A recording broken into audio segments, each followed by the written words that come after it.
I see you collect the scatter of houses that abandoned you. Friend, I see you lick the backs of photographs like stamps, and still they fall from your shoulders. In this one, you are young, before countries and the children. Sit down. Like you, I collect what worries me. Fatherlands are ominous and comforting, like the eyes of those who love us. And my city is a leash that suffocates me the further I walk away from the Mediterranean between the buildings. The swing sings its rust in the wind. Neither water nor stone will do. I've given up cigarettes and libations. I separate the jars on the bookshelves. These are for the ash, and these for the pickled, cheap icons. No matter how much vinegar I pour, the Marys never close their eyes. No matter how many times dawn is slaughtered, I cry when the minarets crow.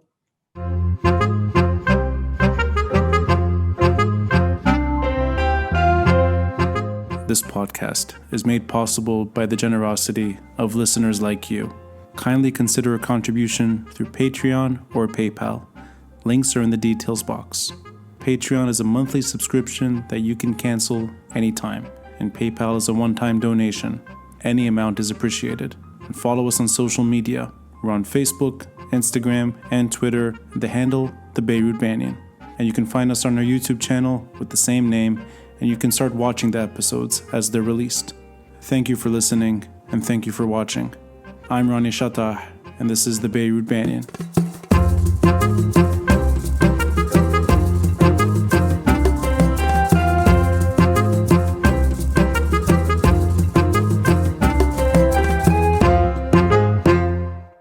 Most of the time, I'm trying to understand the economic jargon being tossed around. I'm trying to relate to the political quagmire. I gauge experts, whether it's financial stuff or even energy reform, things that I don't know anything about really. And I learn a lot. I always learn a lot. Yeah. But deep down. And I'm glad we kind of mentioned this briefly before we started recording. I just enjoy a good story. And that's where my mind is sort of focused all the time, even when I'm trying to even when I'm lost in the quagmire, I'm looking for the narrative. I'm looking for the wider picture. And so it's a thrill to get to sort of gauge the mind of a poet, of somebody whose, I think, professional career is based on storytelling. You're very good. So I'm a Thank you. لا أبدا. Thank you for having me, really. Thank you. I'll say from the beginning, Joey Ayoub, he's a friend, but he's more of a podcasting friend. So I've never met him in real life. Yeah, but you feel like you know him, right? Because I feel the same way about Joey. I feel like I know him, but it's familiar energy, familiarity. يعني. Have you ever met him in person? No. Bella. I met him, but not really. It was years ago. I think إذا ماني غلطانة, and Joey can correct us on this one بعدين. Because he's much younger than me. I think he's 10 years younger than me. Yeah. He was at my AUB book launch, my very first book, بتصور. Oh, wow. And then I met him again in London when I had an event with Salim Haddad, Nasri Atallah, Zahra Hankir. And he was also in the audience, and we spoke, but very briefly. When I met him face to face, we didn't speak a lot. It was just like at an event, very en passant, and then, But so you're, in a way, you're lucky that you've met him, so you know what he's like in real life. In my mind, it's as if I've known him for years, and I only saw him visually maybe a month ago. We did an episode together. Prior to that, they were just audio episodes back and forth. We emailed each other years back, and I think it's when I was in the UK. I was in Scotland for a few years. And he was there as well. He was pursuing a PhD, but we didn't overlap, sort of just missed each other. But it's familiar, very familiar. And it's sort of my way of saying that, sort of now speaking to you, there's a familiarity already. And we've never spoken before. We've only exchanged maybe one or two professional like emails, but we don't know each other as friends. Your first message to me on Twitter was Miss Beck, and I was like, please, la. But I Baleha.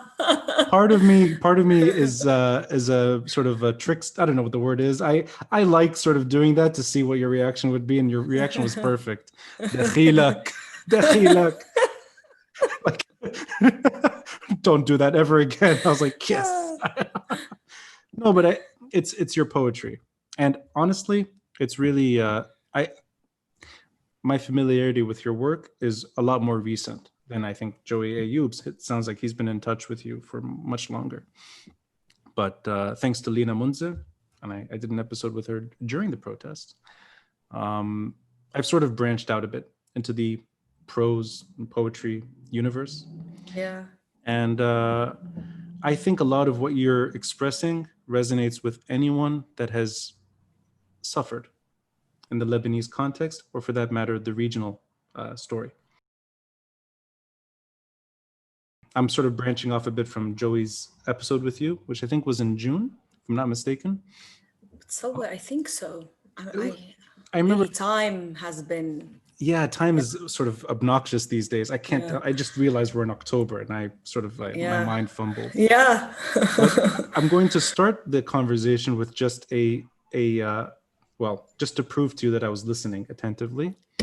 Your aunt is correct about buying shoes at the Egg. Oh yeah, that was my mother-in-law. So sorry, my mother-in-law. Yes, yeah. Yes, really, she's correct. Yeah, not because she's gonna be happy. She's incorrect in that it's in the cinema, because clearly you don't buy shoes in a cinema. What she's correct about, and if you want, is she? I mean, is she? I hope I'm not overstepping here. She's still alive.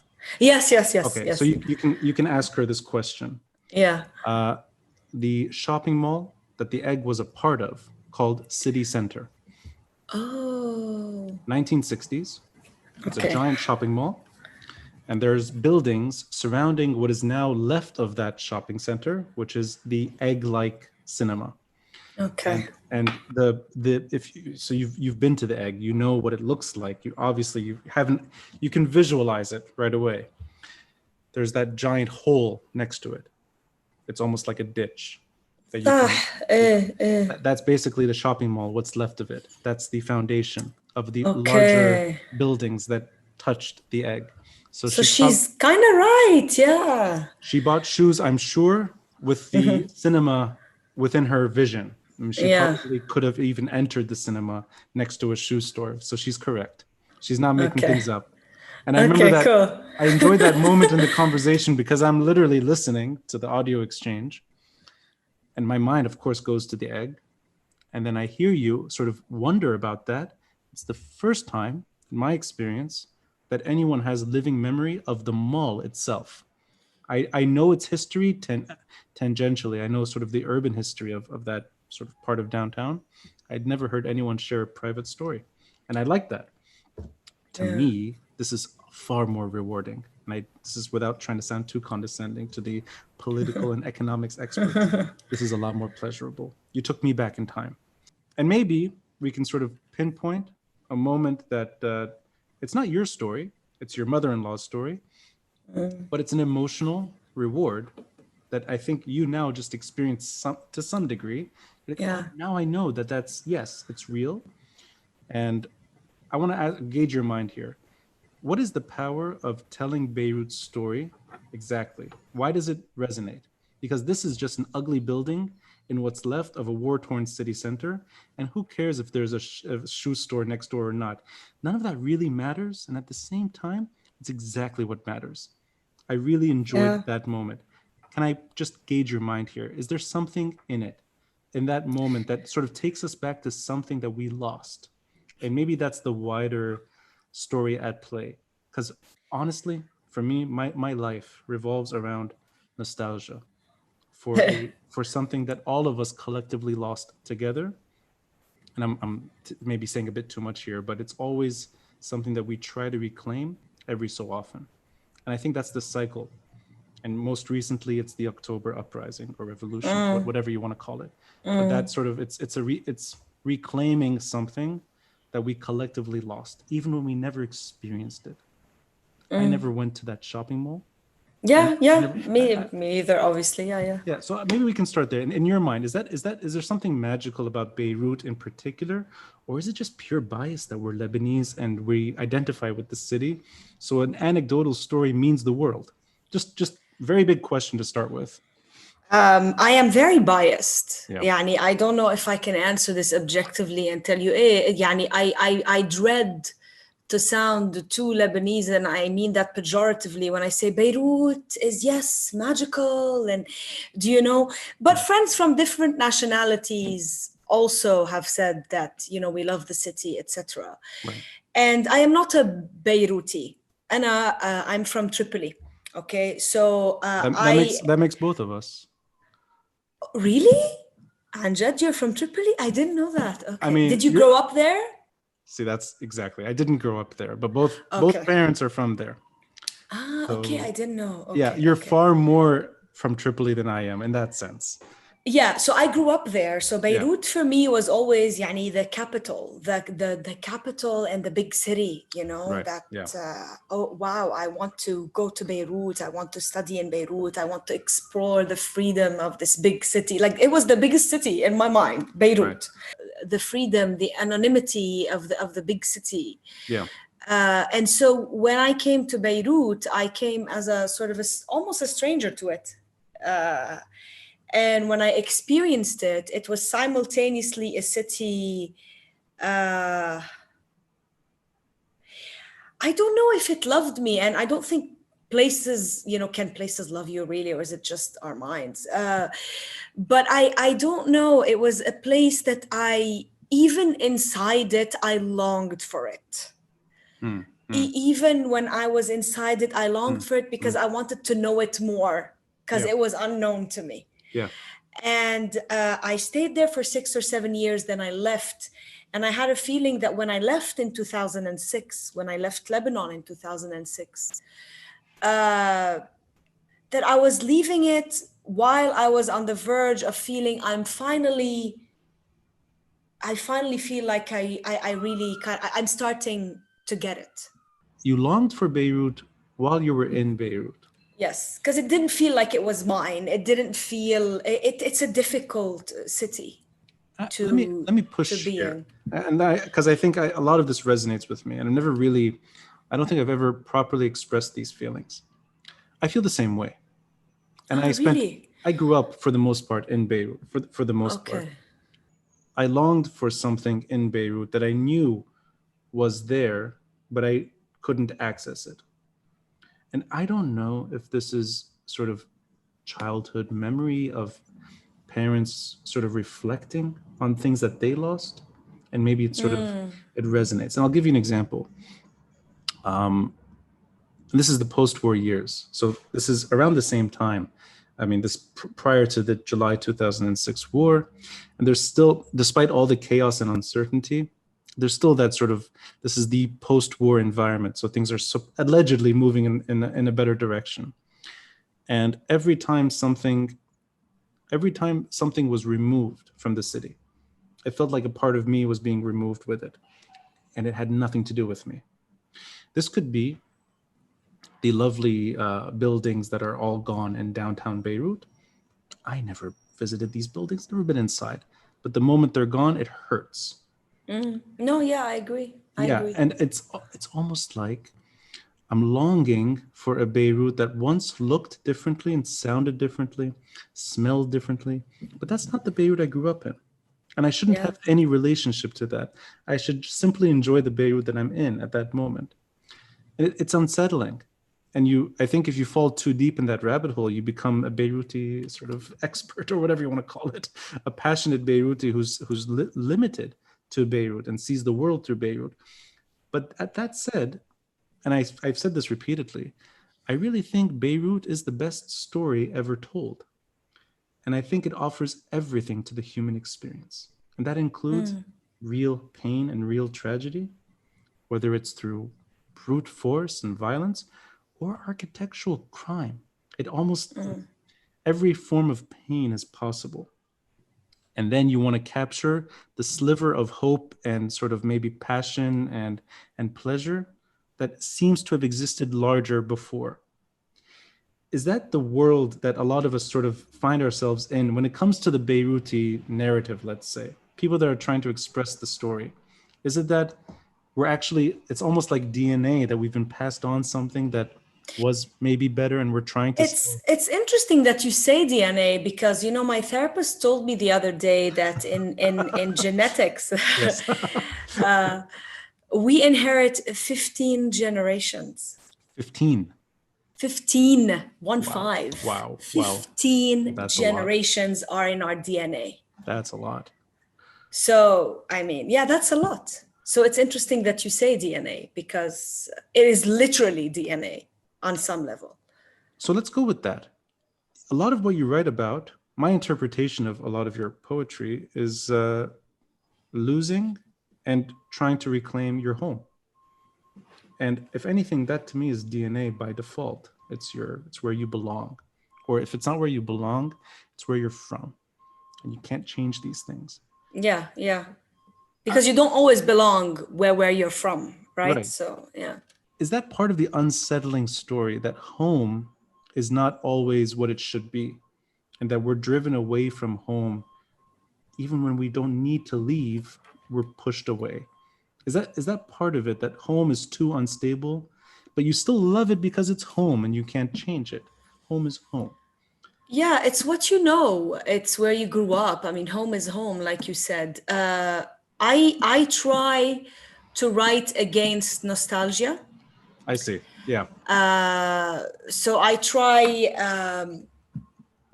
to write against nostalgia, because nostalgia mutates memories in a way. It embellishes what was really ugly sometimes. Yeah. And I'm interested in looking at the ugliness as well as the beauty. I'm really interested in looking at both.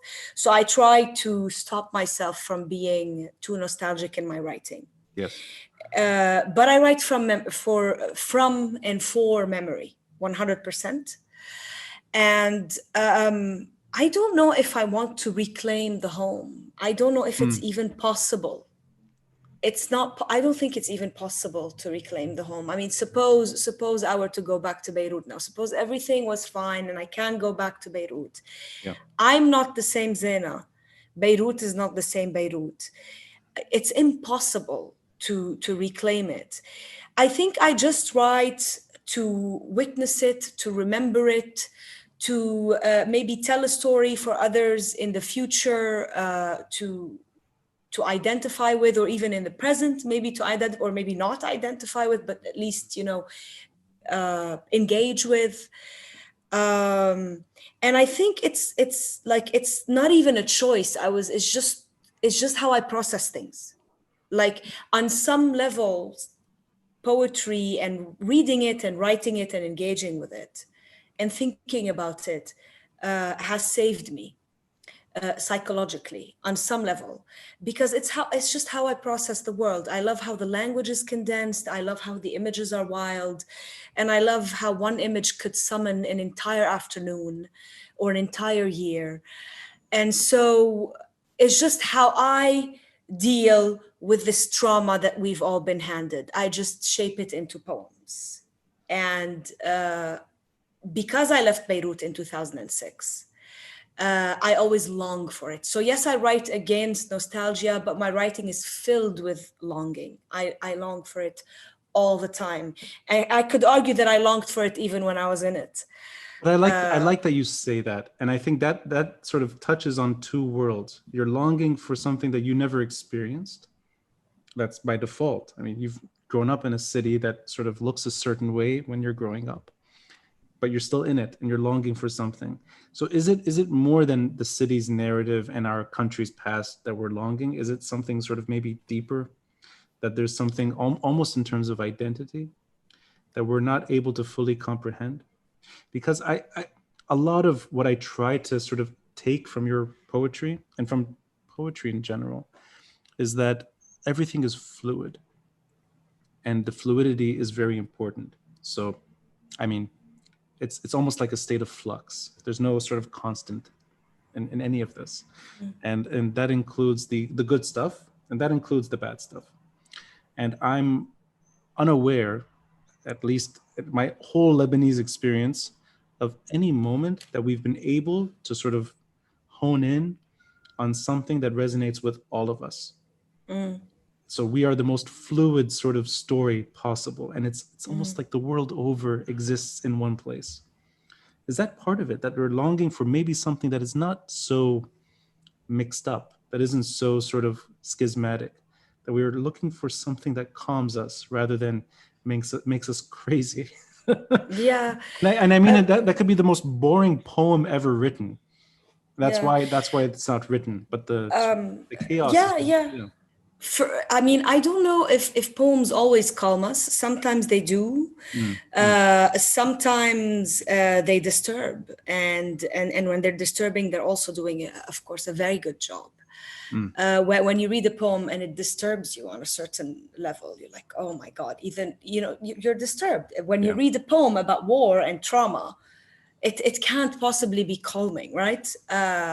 But there is a certain, I understand where the word calm comes from to you, because when you do engage with this act of, I've opened the book and slowed down the world to read this short or long or whatever poem, there is a slowing down of everything else around you to engage with that piece of writing. And that itself is a certain calm. Yeah. And in that calm itself could be very disturbing. So I want to comment on that. In terms of Beirut, what were we saying? What are we longing for? I have no idea. To be honest, I have no idea.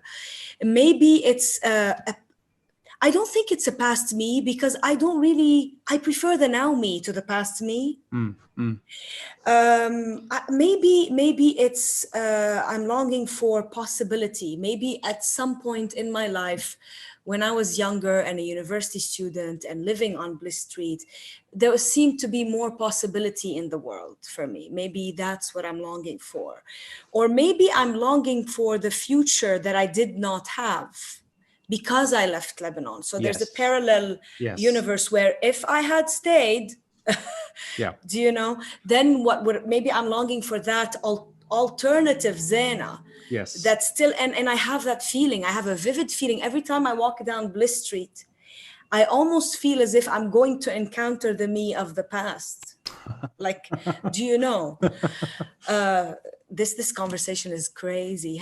Are they usually like that? Oh, yeah. I hope they are. So yeah. So listeners won't go like, what happened here? But yeah, no, I feel like I'm longing. Yeah, maybe it is that. Maybe I am longing for this alternative Zen, and I'm trying to get rid of that. I am really trying hard to stop thinking that way. Khalas. So like. Yeah, you're touching on every soft spot in me. So everything you're saying makes so much sense to me. I just never found the words to it. I am longing for the possible me that didn't emerge because of things that are beyond my control. Yep. But I longed for it. That's almost like that's what it should have looked like, and it didn't. Yeah. Right. Yeah. And there's something else, which I'm glad you're kind of admitting to it, that you're trying to sort of end that and move on. Let me sort of gauge your mind here and allow me to sort of do a bit of mental gymnastics with you. You're in Dubai. I'm assuming you've been based in the Emirates for the most part. A decade. Yeah, since 2006 at least. So let's say for the better part of your adult sort of professional career, you've been in the Emirates. I've been in and out of the States for a number of years now. Prior to that, I was in and out of the UK. There's nothing I've done since I left Beirut that involves anything but Beirut. Yeah. Nothing. Yeah. Not one iota of my professional career. I mean, maybe by accident, it goes into Syria, maybe by accident, but it comes back to Lebanon. If it touches on American issues, there's a Lebanese link. And I think that's the curse, is that I think deep down, I just desperately don't want to let go. And I don't want to let go of that person that I could have been. And I'm trying to keep that person alive away from the story altogether. And I don't know if this is maybe too romantic and maybe exaggerating the Lebanese experience, but I think there's something there at its core that can drive the nation crazy. It's almost like rather than being a constant fixture, it's wobbly and uncertain. And that's maybe what makes the best stories told, but it also maybe curses a nation in the long run. Yeah. And I don't think it's only Lebanon. I think probably Syrians, Palestinians, Iraqis, all of us that are mushalzamin all over the world. Yeah, right. It's all of us. And I don't think it's all Lebanese, because you can be, I don't know if I said this to Joey. I might have said it to Joey as well. You can be in Lebanon, living physically in Lebanon, and you're not in Lebanon. You're not dealing with Lebanon. That's true. You're absolutely right. Yeah. And you can be outside of Lebanon having completely let go. And I certainly know a lot of people in my family that have just let go. It doesn't mean that they don't care anymore, but khalas, they've let go. Yeah. And you can be outside of Lebanon like us, always engaging with whatever's happening there and writing towards it and writing in memory of it and coming back to it and really envisioning that your future would be coming back to it. So it's not even all Lebanese. It's a certain kind of character. I think it's a certain kind of character. And I think a lot of Arabs feel this way about their homes, because our homes are broken. Our home is so broken at the moment, right now, that it may even prevent someone like you or any storyteller from trying to engage the moment. It's just too broken to even make sense of what's happening. I like that you said that you turn to poetry regularly. That's almost like a bias that you see sort of maybe the news and then you see a poem and you're going to go right to the poem. But reading a poem that doesn't resonate is one thing. Reading a poem that doesn't make sense is almost like there's a blockage. I had the same experience. And I think it's really related to the blasts, that there was a time where sort of, this is too much. You can only suffer so much in a story. This is just a little too much tragedy for one chapter. And all I did was sort of release episodes trying to raise money, donations. That's autopilot. You don't have to think too much about that. Yeah. But trying to sort of gauge the subject and explore it took me I think a month to finally sort of come out of that. I don't know if this is the kind of story that can be told anytime soon, to be honest. I think it may still be too fresh. But have you, as somebody who sort of does this for a living, as a storyteller, have you found a way yet? It's funny, it's 2 months. Time goes by so fast. Have you found a way to maybe dance around the subject on your terms and try to turn that sort of level of tragedy into a universal story that we can all digest? Or is it really still too soon? And is our home still too broken? You can't even really open the door yet. Better to just sort of leave it locked and maybe come back to it later. Yes and no. No, in terms of, I have no idea what will come out of whatever the hell I'm writing right now. You always need distance, some kind. And yes, in the sense of October 17th, the start of the Thawra really changed so much for me. So that when the Thawra began, this is when I could no longer engage with poems. For the first time in my life, I couldn't read poetry, I couldn't write poetry, I couldn't do anything but be glued to my phone or TV or whatever, just eat. And there's also a 2-hour difference between Beirut and Dubai. So I would just stay up. And all I did was consume news and be on the phone with friends in Lebanon. And all I wanted was to be there.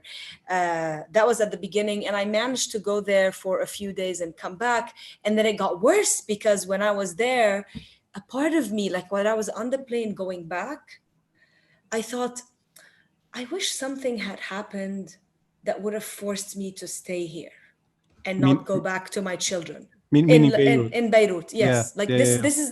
this was my thought on the plane. Like I really wish something would have had, like the roads were blocked, the airport was closed, something, so I can have a perfect excuse not to go back to my girls. I mean, come on, That's right? that's sort of you're touching Yeah. on. But at the same time, of course, يعني haram, my girls, they were, and my girls starting to refer to Lebanon as the Thawra. They stopped saying Lebanon. So Right. they started saying, رايحة على الثورة, you're listening to the Thawra, you're watching the Thawra. If we were there, would we be in the Thawra? And so it's I mean, hilarious. without getting too personal, did you ever sort of extend your stay while your children were like, come back? Did you end up doing that, or was it sort of No, I no? went Okay, back. No, you I went back. went Okay, back. okay. I went back. My husband travels a lot, at least pre-COVID, and he Yeah. had to be in Paris. Like Oh, right, like so I landed. yes, yeah. Basically, he landed, I left. Then I landed, he left. So the It kids are was, already dealing with Lebanon by default. yeah. Yeah. So and yeah, and it's funny we're mentioning genetics, and we're mentioning DNA, and we're mentioning what we inherit. Um, the Thawra made me realize, my reaction to the Thawra made me realize how different my relationship to Lebanon is than my kids' relationship to Right. Lebanon Right. is. Yeah. My children only know Dubai as no, they refer to Lebanon as home as well, of course, because we go there June, July, August every summer. Oh, so you're always you're going back and forth by default. Always, Yeah, yeah, always, yeah. always. Okay. We're always Yeah. there in the summer. Right. If we Right. dare take a vacation, all hell is brought loose upon. So we're always there in the summer. They know Lebanon very well. They know they're as they grew up, خلاص, their friends, their school, their entourage, it's all in Dubai, right? So Yeah. Dubai for them is more of a home. And I struggled with that. And then I questioned myself, and I remembered something, that when my old daughter, she's now 12, when she was a toddler, so just a toddler, maybe 2, she was so attached to Lebanon because she didn't have school, she didn't have friends, she's just a toddler. And so it's all feelings. And it's all Teta and Lebanon and Lebanon. And she just wanted to be in Lebanon all year. Yeah. So when she was a toddler, she would come back for 2 summers in a row and have a meltdown. She would cry for weeks, not even days, weeks. And I remember one particular moment, we were in Bahrain at the time. Yeah. I tried to find her, and I found her behind the curtain in her room, 2 years old, crying her eyes out, saying, Teta, Teta, بدي روح على لبنان, بدي روح. It broke my fucking heart. It just broke me. And in that moment, I thought, no, I want her not to experience this, okay? And oh, sorry, now, you want her to not miss Lebanon that much. yeah, I right. don't want this agony for her. يعني خلاص, right? I want her to be present in the country.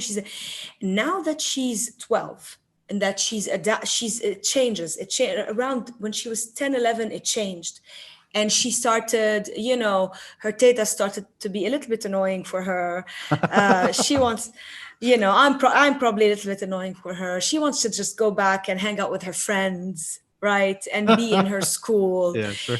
And so I found myself bothered by the fact that she wasn't reacting to the Thawra unless she's a 12-year-old who grew up in Dubai.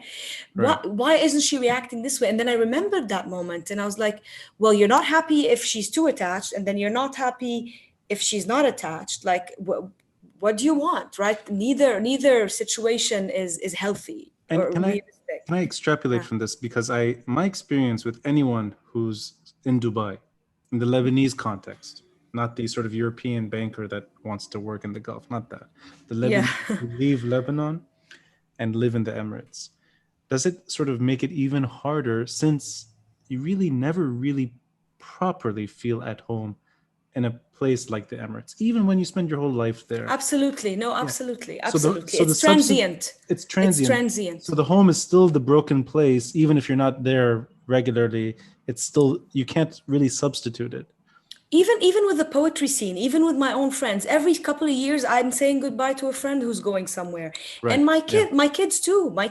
Every couple of years they're saying goodbye to 2, 3 friends who are going back to wherever. Yeah. We are even here. We keep saying goodbye. We keep witnessing people leaving. It's very Right, transient. It's not some place where you say, "Oh, I'm gonna retire here. I'm gonna put up roots here." And also, you're in touch with a lot of Lebanese. Yani, most of my close friends here are Lebanese. So you yeah. live in this bubble that, Yeah. and it's so close. You can just jump on a plane and go on a weekend. So it's like it's not that, you've emigrated to Canada. Do you know? It's physically and emotionally and even on a communal level, you're still very much surrounded with Lebanon. But I wonder if when you go back to Lebanon, I wonder if you also find your friends there, because I keep losing friends in Lebanon as well. They keep leaving as well. Do you know, everyone keeps leaving. So that is the most visible change that I have felt, because I become blind to the misery when I'm away. And I mean blind.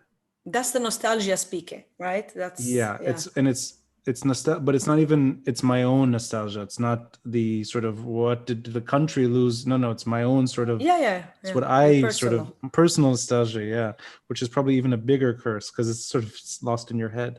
But that is something I've seen more and more, where I can count them maybe on 2 hands now, the people that I consider close who are still there.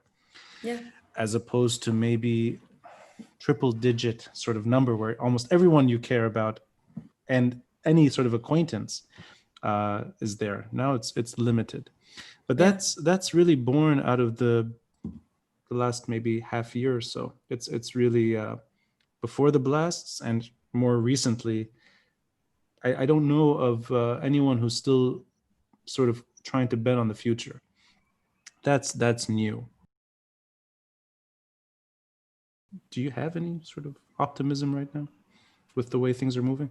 And this could be in any corner. It could even be on the sort of minute things that are not discussed regularly. And I'll give you an example. Yes, I do. Yeah. Yeah, no, I am optimistic, and it might be to my own detriment, because I keep fighting. I keep one major fight that is a repetitive fight with my husband, is because he's pessimistic and I'm optimistic. And even in the first few weeks of the Thawra, he was telling me, this is not going to go anywhere. This is, and I was like, stop it. Just, why? There were fights. Because I'm a pessimist. I'm a pessimist. That's why.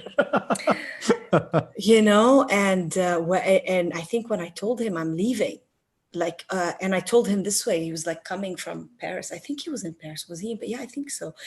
And I said, when you come, I'm gonna leave. And he said, where? I said, to Beirut. He said, why? I said, la, khalas. Do not, I'm leaving. We see things differently, whatever. I have to go witness this a little bit. But anyways, it's because I think I'm an incurable optimist. But I'm an incurable optimist who sees, who is not unaware of the pain. Who is not unaware of the trauma. And I think if we have to use the word hope, then it has to be undoubtedly a very difficult word to use. People usually think that despair, that hope is easy and despair is difficult. I think despair is easier than hope. And I was there physically. I was there in 2005. So I was there when Hariri was assassinated, and I went to the protests in 2005. And I remember the feeling of, oh my God, there's 1 million of us. Yeah. I remember the feeling, and I remember it was also a high. Yeah. But what happened in 2019 is much better, although I wasn't in it the first day. I think is much better because so each time there's something, I feel that each time something more is learned. So that, and again, if you're a politician, if you're not a political writer listening to this saying how stupid she is, I probably am, but this is how I as a poet, I analyze it. So in 2000, I assure you, no one is saying that. I assure you. okay, so because I sometimes I get like, why are you talking? What do you know? But my feeling is that in 2005, the main achievement, if you want to call it if you want to call an achievement, is, and of course it's an achievement, is that Syria was driven out of Lebanon. That's the main achievement, right? But the narrative stayed, the binary narrative stayed. Yeah. Which is like 8 March versus 14 March. They were still there on the podiums speaking to us. Yeah. Okay. Yeah. So we don't throw that out the window. Right. Whereas in 2019, there was كلن يعني كلن خلاص يعني there are people were swearing like the helaho, like even the swearing, even the profanity is some kind of liberation because finally, people, I'm seeing on TV, or I'm seeing at least on social media, how people really speak. This is how we talk, like, no, do you know that it's not a different persona of someone heke speaking. So there was كلن يعني كلن, there was the profanity, there was poetry on the streets. I mean, it's the population. Yes. And then there were the tents and the discussions that started sprouting. And there was the fact that it was not centralized. يعني I'm from Trablus, right? I never felt that Tripoli was implicated. I felt everything that happened in terms of protests happens in Beirut. The main protests, main Haida happen in Beirut, not in Tripoli. Okay, the first time I felt Tripoli was not only implicated, but so highlighted was in 2019. Not just Tripoli, but other cities and villages and towns as well. So this decent, كمان هيدا, it's an achievement. Do you know, if we want to go back to all of this? Of course, yeah. That's I think the only occasion in recent memory where the entire country stood up for a few days. Tripoli to I couldn't believe that it was Tripoli I was looking at. I was in London. I had woken up. I looked at my screen. I didn't know that this was Siht al-Noor. I didn't realize. And I was like, shoo, Trablus? It's like, oh my God. But let me ask you, so, and since we both sort of, I'm guessing we're roughly the same age because we have sort of the shit. I'm 39. There you go. Turning 40 in April. Aries, what are you? 39. Turning 40 in June. Gemini. Hey, that's better than Sunni, Trablus. 39. No, I'm all for the horoscope. You're the famous Aries from the north and the Gemini. No, but what you're saying is I'm glad because it's easy to forget, I think, that there is a neighboring regime that managed our affairs for a long time. Not a friendly sort of, benevolent exchange of ideas. This was a very We couldn't talk on phones. And I remember I was very, very little. My mom used to tell me, don't say anything on the phone. I was 10 يعني. But no. You grew up with Trablus أيام الحرب. So yes. So I was in the States تقريبا every year. كل صيفي we'd go through Syria to Tripoli. This is the days of the Green Line. You couldn't land in Beirut and go north. Land in Damascus and go around, sort of loop around to Tripoli. Okay. Well, I remember this. I mean, Surat Hafiz al-Assad. I mean, looking at it too long, you'd have people sort of like, don't look at his picture too long. It's like, it's a photo. Or point. Don't point. Exactly. Don't point at the photo. Serious intimidation.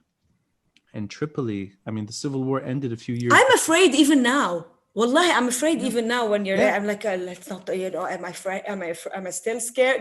Seriously.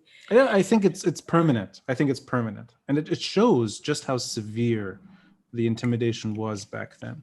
But Trablus, 1985, more or less, the civil war ended. So there were a few years where Tripoli was safer than Beirut and the rest of the country. It was under Syrian rule. But I remember growing up, 1990s, Beirut, Lebanon, where it seemed like a miracle that we would be able to intimidate the Assad regime to withdraw. It Almost was a seemed miracle. Yeah, fait yeah, no. accompli. It was this will never Yeah. happen in our lifetime, and then it happened. So it's a major achievement, and people broke their fear. People were saying, for the first time in nearly 3 decades, that they should leave and they should Syria go. out. Yeah, no, and I Yeah. remember walking down from my house on Bliss to Martyr Square, Yeah. and everyone was slowly walking down the street. And I think I met friends there eventually, but I sort of went out of the apartment by myself, and there were just these people walking, and I followed them.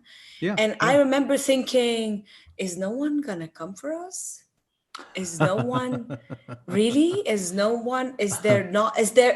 are there not going to be like car bombs? And of course there were more car bombs, right? After that, Samir Asir is one of them. Yeah. So I remember thinking, like, are we really doing this?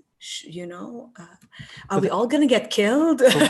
What you just said is what I was actually, I was going there as well, that yes, it's a major achievement to intimidate a very difficult arrangement and then sort of detach.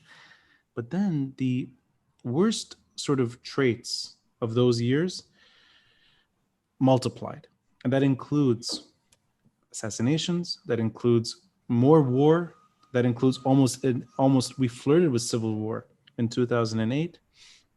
And then it's almost like it didn't matter that regime withdrew. Things stagnated and things got worse and worse and worse. And then in 2015, you have this giant sort of uprising saying that corruption and mismanagement and the trash, it felt good to be back on the streets. And then the trash crisis grew and grew and grew. Environmental degradation got worse and worse and worse. The state really collapsed. 2019, it's exactly what you said. It's against all odds. Half the country's population rising up together. It's not just Beirut. Had it just been Beirut, it wouldn't be a story. It's the whole country. Here we are, though, almost a year since October 17.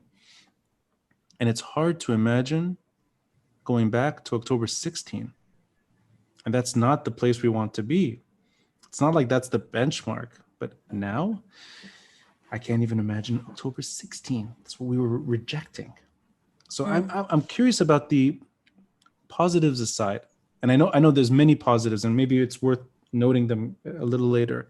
But this sort of trait of, despite all the odds, rising up, reaching a point that's more uncertain, more chaotic, more problematic. Yeah. And I ask you this as a storyteller. I know you're not a political analyst. I know that, and you made that clear already. But I'm asking as a storyteller, this is a very tragic story to even try to comprehend and share, because it's not like there's no. You want sort of that. You want the end to be. Yeah, you want closure, right? You want some kind of closure, some kind of conclusion. You're not going to get it, in the near future. You want justice. You want justice, and we're robbed of that. We're robbed of that. Yeah. Not in the near future. Yeah.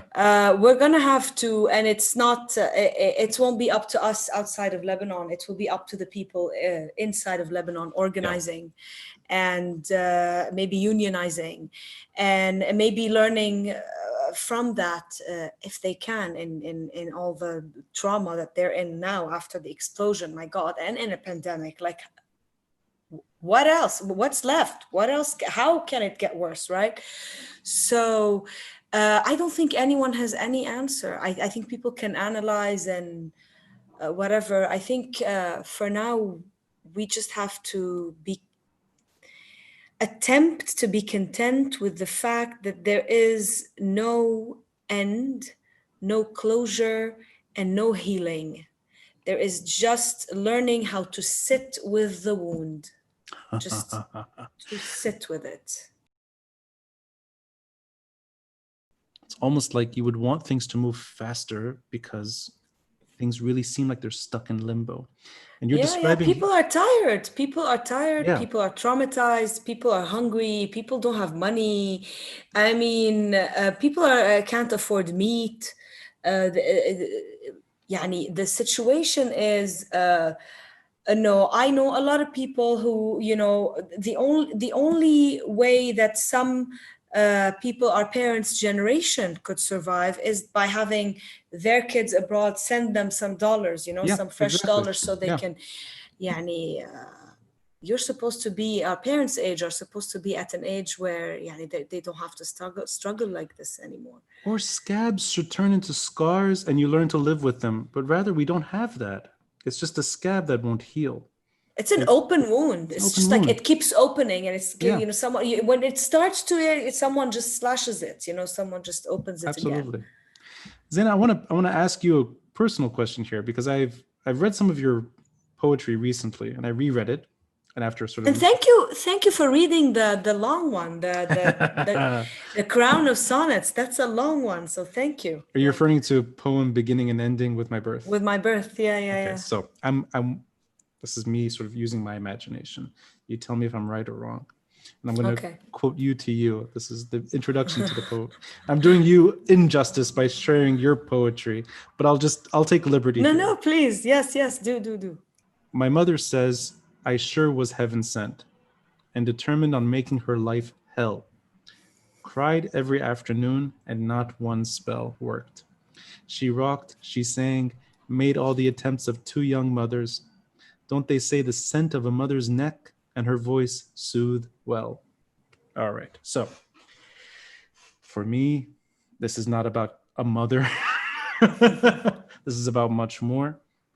And I'm going to ask you, are you referring to something that's maybe a collective sort of, a collective maybe treasure, or maybe even a collective power that we're yearning for? Because I when I read these sort of words, I don't see it as a mother and a child. I see it more as maybe what we're born into, and it's the country at large, really. Yeah. Well, the whole long poem is at the intersection of the personal and the political. The personal and the political are always together. Sort of tied, yeah, right.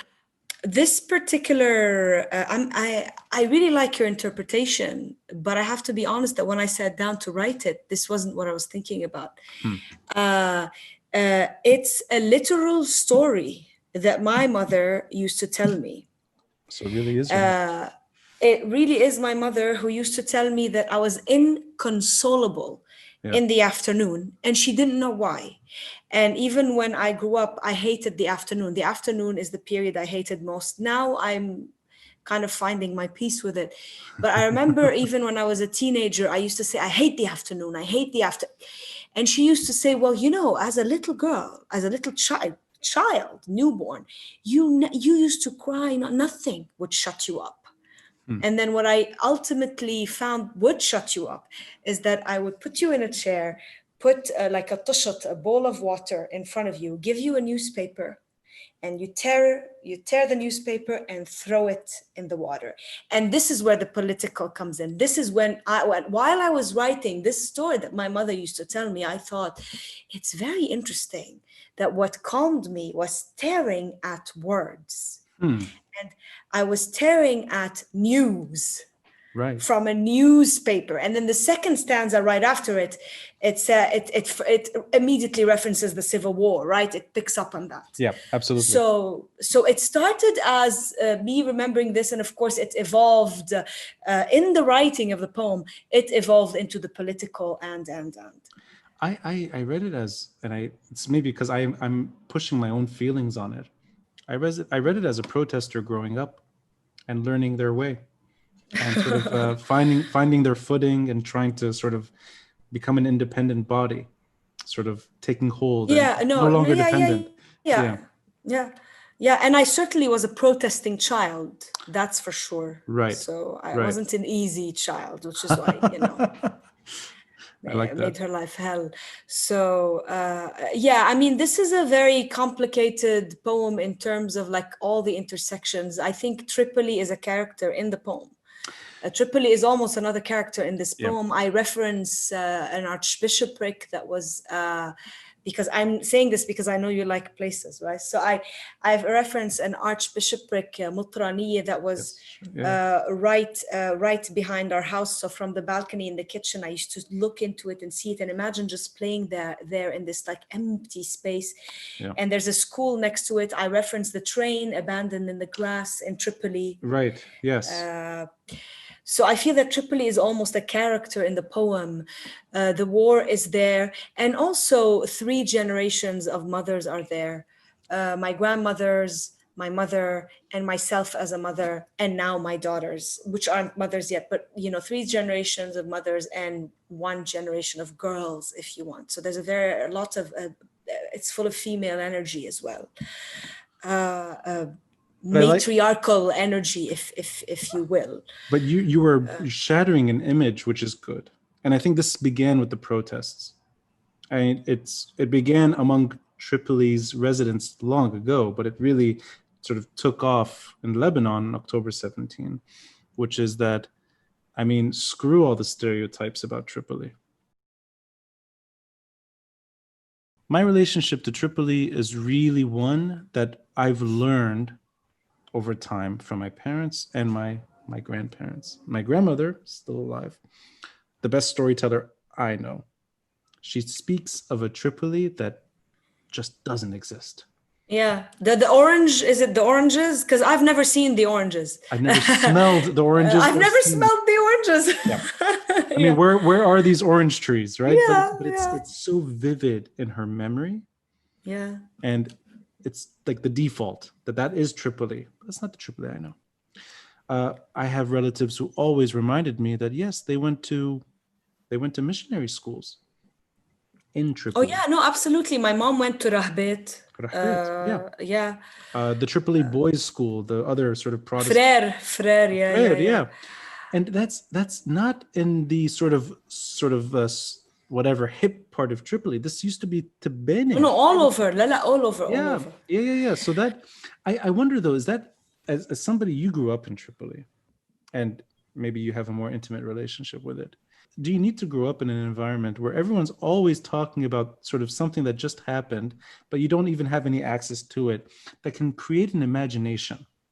Because I'm curious what took you, sort of somebody who's maybe they're still very passionate, albeit not in Lebanon, about the Lebanese story. What drove you to poetry? Is it that sort of forced imagination of your own place and your own sort of being in Tripoli? Or is it something that you sort of like stumbled into by chance? Because your poetry is very, very personal. And whenever you can, and I've sort of by accident, I pick up on this. Yeah, you do make a Tripoli cameo. It is sort of your own home. It's not sort of a collective home. It's Tripoli. So is it the city itself that drove you to poetry? Or did you really find your own way in poetry? That's a question, like, who knows? But I don't think so. I think we are born poets. We are born writers. We are born storytellers. It's just something you do. It is something maybe you won't end up doing, but it's something you innately, instinctively love. I think my mom is a poet. I think my aunt is a poet. They never got to write and publish or whatever, but in their spirits, in their heart, in the way they speak and in the way they tell stories, and that's poetry. I think the sounds of the streets, definitely the sounds of the old street where we used to live, and I go back to them all the time. And I think I was always interested in that the life of that street I grew up in Tripoli, an old street. But I think I was born a storyteller. So Tripoli really is just the background. It's not the driving force. No, I instinctively loved when they used to give us homework to memorize a poem. That was my favorite thing ever. I instinctively loved to memorize the poems, and then I also instinctively performed them. Like I wouldn't just stand up and say a poem. I would act it out. No one told me that. I was very, very young. So, and I used to be taken from class to class to recite. Oh, really? They would bring you. parade me, yeah, from class to Wow. class around the school. That's not bad. But I also used to dance and act and sing. So I think there's a performer in me. And then there's also someone whose relationship to language is I loved words. I always loved, like, what does this word mean, and why does it mean something else, and why does it sound this way, and how come if you put it in this sentence, this is the meaning that you know, like I've always loved words and memorized words very, very quickly. So I used to, I didn't, I wasn't a very avid reader, really. We didn't have that much of a library in our home, I used to read whatever the school assigned. But I used to memorize everything. The Sharihan songs on TV, I memorized. The ads, I used to entertain a family by performing ads for them, like ads on TV.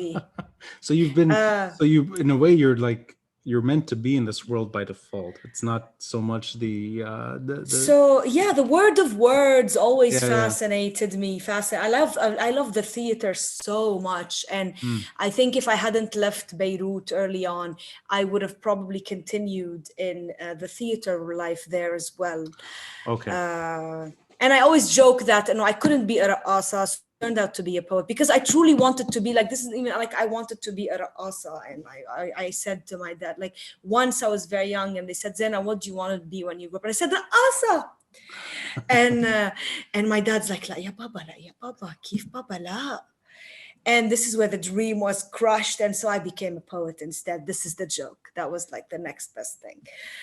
I think who knows what drives us, right? Who knows what? I think we all have something in us, and fate and chance and decisions and people we meet and cities we travel to end up playing this random role in either steering us this way or steering us that way.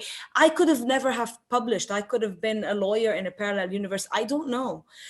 But that interest in the word and that interest in storytelling was there from the beginning. For me, and I'm an amateur, compared to you, I'm an amateur, but compared to anyone, I'm an amateur. I think it's limitations. So I think when you're in an environment that does not allow you to fully grow, but you're growing, I think you find ways of growing despite all the pressure not to. And one, for me at least, and I'm going to sort of take it back to Tripoli.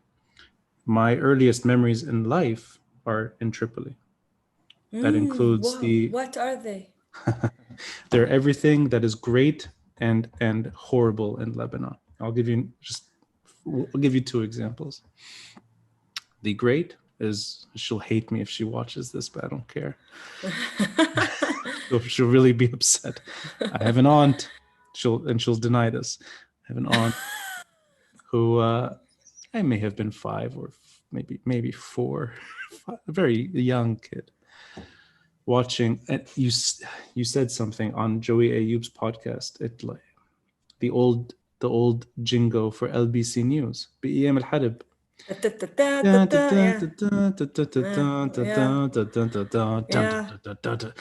to me is harib. Hey, for me, it's harib. So whatever you're going to watch is bad news.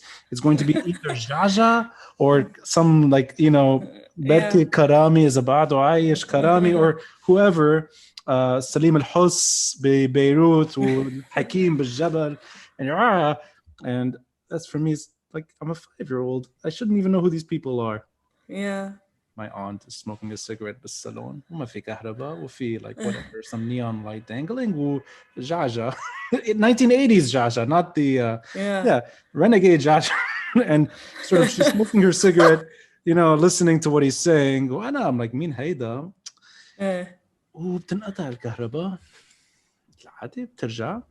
And she's sort of next to me and she's like saying بدك تشرب سيجارة? I'm like sure.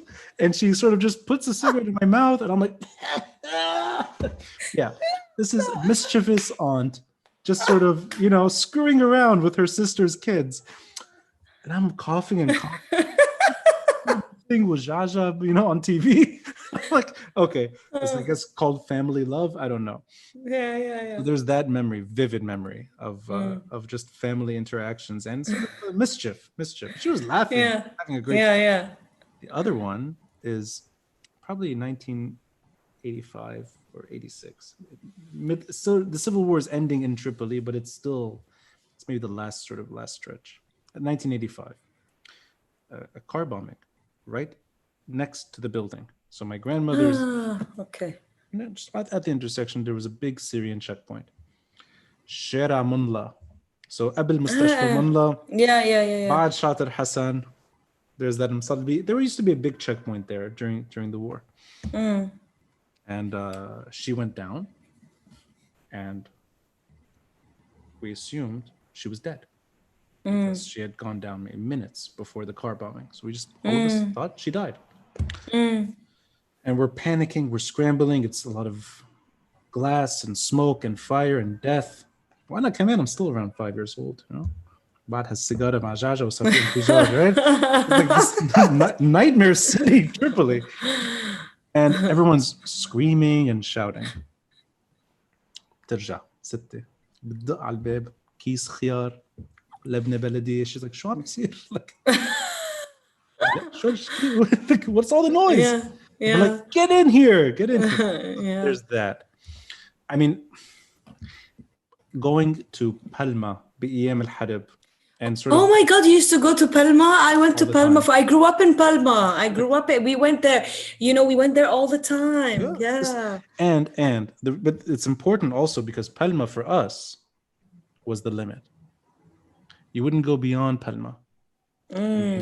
Maybe one day, there might be a lot of bad stuff happening, you'd think about crossing further, but I mean, Enfe, Betroun, Shikka, these were no-go zones. It's like Palma is the limit. I don't remember any of this. I just remember being a child in Palma. Yeah. And by the time I was a teenager, we used to go to other beaches as well and play basketball and volleyball. Yeah, there was that Naji Beach or whatever next to it. Naji, Manara. 100% المنارة. مش المنارة, Miramar. في ميرامار كمان بعدين ميرامار is new, Manara is older. But ناعورة 100%. So that to me was the playful side. Yeah. We'd hear the fighting sometimes in the background, but you're sort of, it's a little lighter, and there's kids and there's swimming pools, there's the beach, but most importantly, there's the sea. Well, my memories of childhood linked to Tripoli, there's always the sea. Yes, absolutely. Yeah, you can experience the sea in Tripoli. It is part of the city. Yeah, I couldn't comprehend the sea in Beirut when I went there. That's exactly. I was like, you swim here in this shit? Right. What? I couldn't comprehend it. Yeah, and also you can grow up in Beirut and you miss the coast altogether. Beirut today is so messed up, urban sort of planning wise. The sea is limited. Tripoli, at least in the 80s and the early 90s as well, it wasn't like that. The sea, you'd see it from most of the city. Yes. And Anna, for me, that was two things. That's limitations, that's geographic limitation, but it's also imagination. That yes, your own experience ends here, but there's a lot beyond. You just can't see it. Anna, for me, that's, I think, where it comes from. It's sort of knowing that I want more and maybe taking advantage of these sort of illusions and sort of turning this into a story. And honestly, I know it's a different experience altogether. It may not be directly about Lebanon, but when I read your earlier piece in the New York Times, it was back home, Ghazal, back home. For Syria. Yeah. For Syria. And I saw the sea as, when I was growing up, as something of joy. And now all we think about is agony and tragedy. Pain. Yes, it's changed. It made me rethink my own childhood, even in Tripoli, of the beach and the sea not being always the playful sort of imagination you have as a child. And that's why I love that story. It's almost because I've watched on Megaphone News a few days ago, I watched short film shot in Tripoli, also about the agony in terms of sea voyage, that a lot of people are departing on small boats from Tripoli, trying to reach Cyprus. But then in one boat, there were people who died. There were, I believe, 2 children died.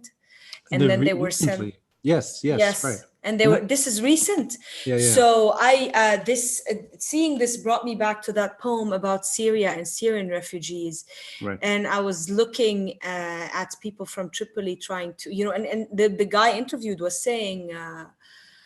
One of the guys interviewed was saying, we just wanted to rest a little bit in Cyprus and then go to Germany or Italy, but we were surrounded by the Coast Guard or whatever, and they wouldn't let us, and they sent us back. So yeah, and another one, I think also from Tripoli, another megaphone video. Went back, they were lost at sea for 8 days or whatever, and then they went back, and then it's very, very painful that the journalist asks him in the end, would you do it again? And he says, بتنجرب روح. I would go. I would do it again, even in a pot. That's how tragic it has become, and that's the sea. Going back to running away via the sea. And this is not our generation. No. Growing up, even during a bad chapter in Lebanese history. Yeah, I didn't used to. I didn't used to listen to such stories. I wasn't aware of such stories. No. We never sort of had that in our.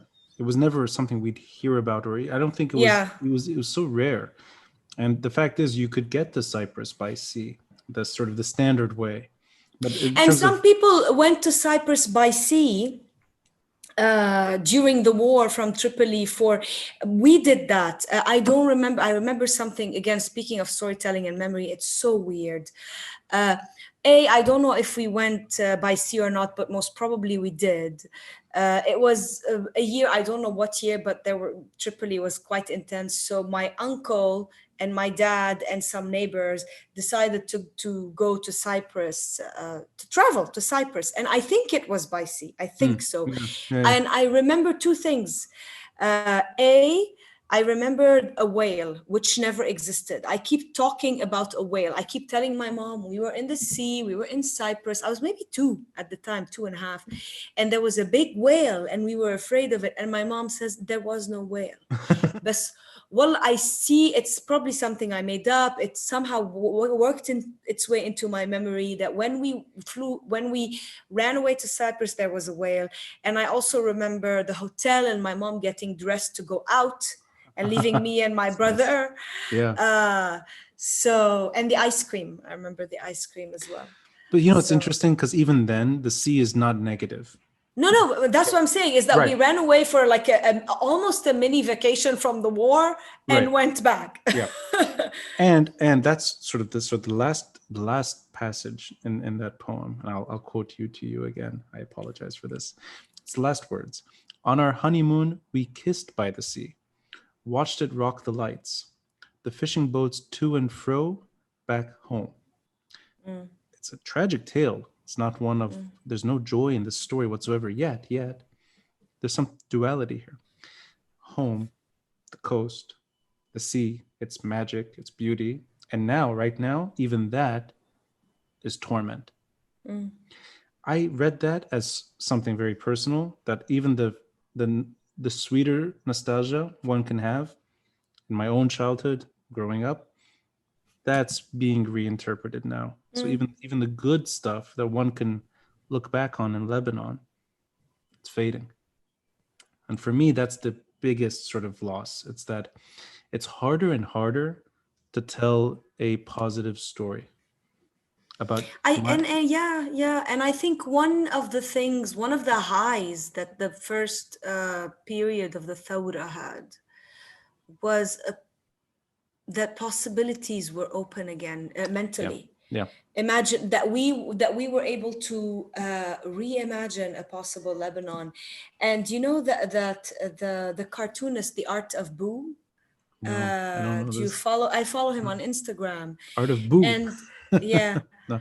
And during the first weeks of the Thawra, he sketched a few sketches that were like Lebanon.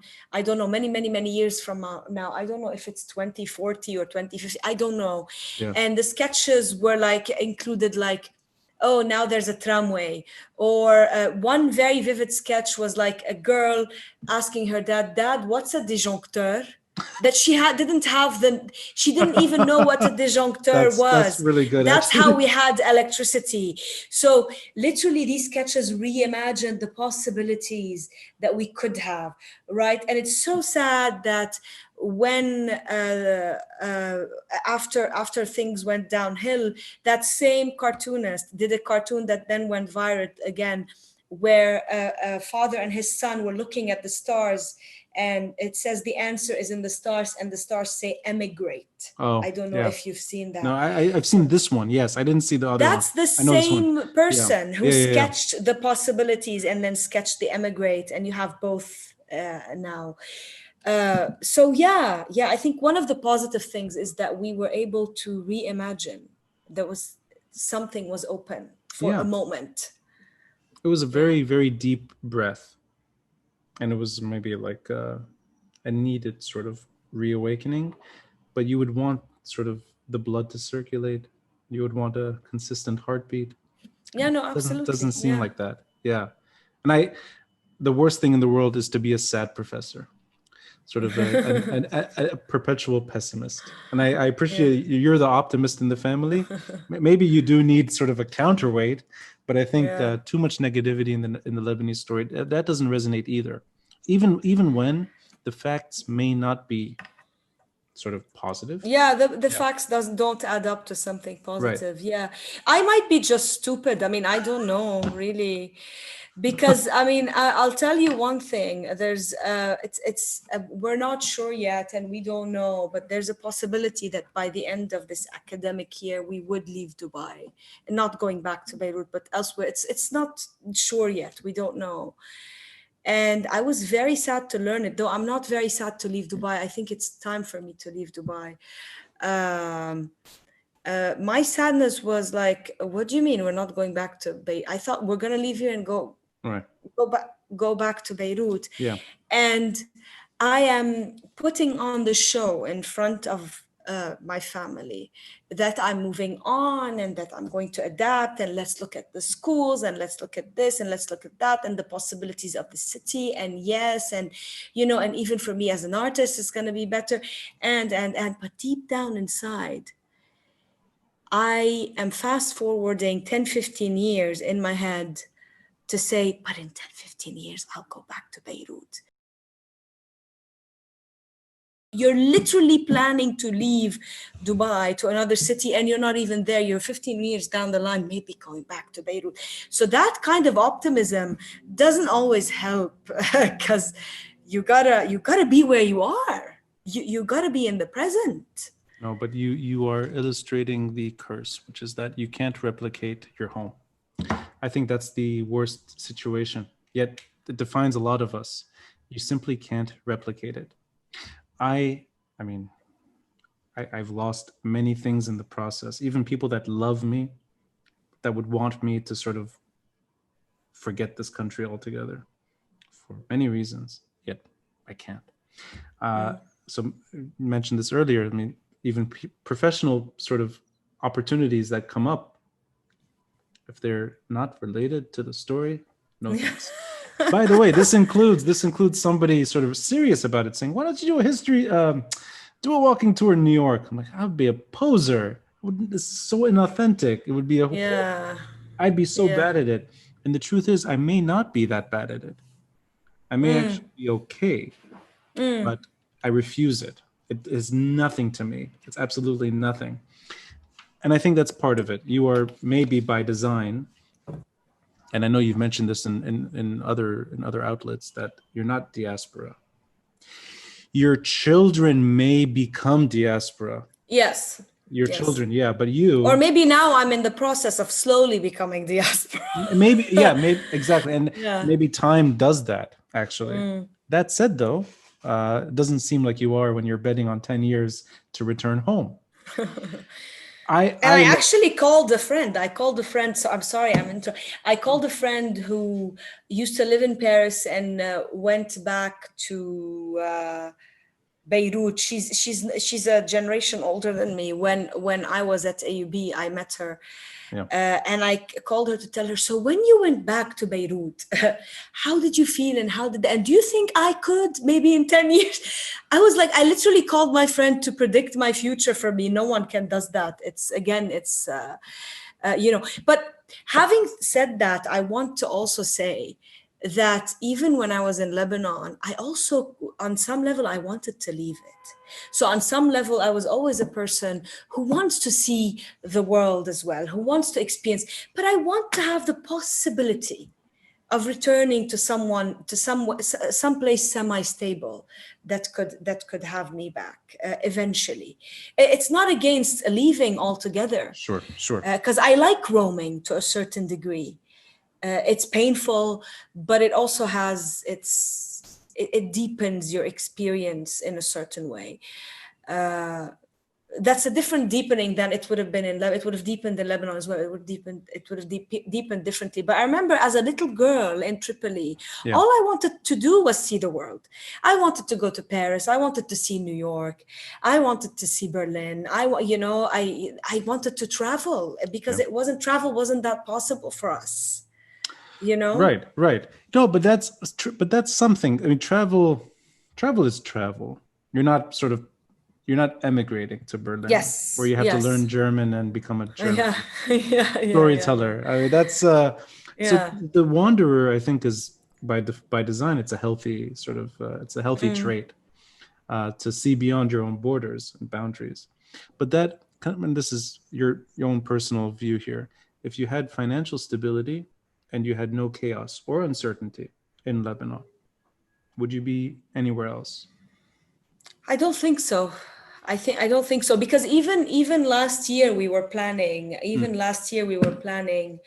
Our plan, if there can be a plan, is that in a few years you'll go back.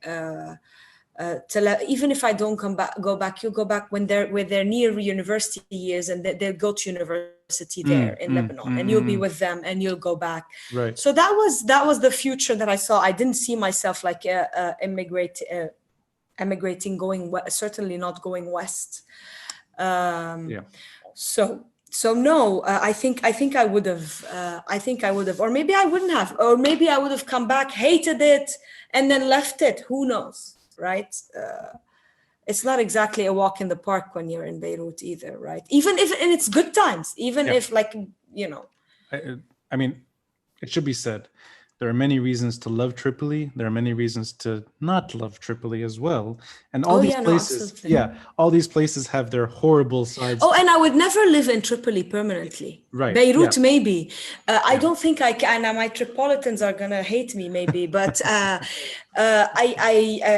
I don't think so. Who knows? I might end up in a village somewhere in the end, and who knows? Anna, between you and me, I think the gossip of Tripoli is already enough to leave Tripoli. So it's a tough place. Even when everyone's happy, they're finding a way to express their personal preferences. You don't want that long term. But Beirut, you have that sort of wiggle room. You can create your own world. Bubble. Yeah. Yeah, and it gives you access to the world. It keeps you at home, lets you visit Tripoli when you're inclined, also lets you run away from Tripoli when you're inclined. And I think I'm like you. I'm betting on the future to go back. Whether that's a possibility or not is something else. But I do like to keep that in my mind, that one day I could be happy and stable, and I could maybe spend the rest of my life there. I'll wrap it up. But also try to be in the present. Do try to be in the present. Otherwise, I mean, it'll kill you. I mean, it's too much to be in that state. I think you're right. I think there's you don't want to relive, whether it's shared pain, collective sort of tragedy or trauma, whatever you want to call it. Yeah, you don't want to be in that night and day. That's true. You want to be able to navigate. You stayed up past midnight to deal with me. That's a big honor. It was a pleasure talking to you. It was a good conversation. Thank you. It's a real pleasure to hear you share your words. I often quote people to people on the podcast, but it's such a thrill to hear you sharing your own poetry. It's an Thank honor you. for me. So thank you so much, and I hope sometime on maybe in the next few years, when we're both fed up with our life abroad, we cross paths in Beirut. And Yeah, I hope so too. I would really like that. So thank you, Zeina. Thank you.